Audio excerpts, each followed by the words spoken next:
की ज्याही मुली लग्नानंतर या क्षेत्राकडे वळू इच्छितात, त्यांना घरच्यांचा सपोर्ट खूप मॅटर करतो.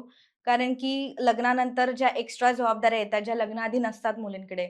सो त्या जबाबदाऱ्या सांभाळता अभ्यास करणं ही खूप एक मोठी गोष्ट आहे आणि तारेवरची कसरत म्हणतो ती होते. बरोबर. पण फॉर्च्युनेटली माझ्या बाबतीत असं नव्हतं. कारण की लग्नानंतर म्हणजे इन-लॉज माझे खूप सपोर्टिव्ह होते. माझे मिस्टर आहेत. त्यांचं एकच होतं, आई-वडिलांचं पण सेम होतं, की "सायली तू अभ्यास कर, बाकी सगळं बघायला आम्ही आहोत."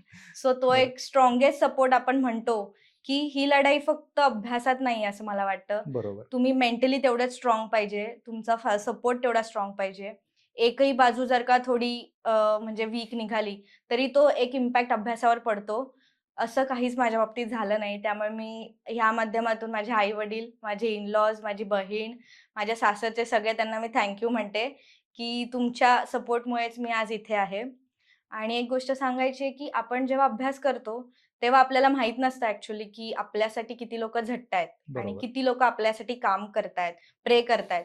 पण जेव्हा आपला रिझल्ट येतो आणि त्यांच्या डोळ्यावरचं जे समाधान आहे, त्यांचा जो आनंद आहे, तो बघून वाटतं, की आत्तापर्यंत केलेल्या कष्टाचं चीज झालं आणि त्यांना पण तो आनंद बघून खूप खूप म्हणजे भरून येतं ॲक्चुअली रिझल्ट आल्यावर.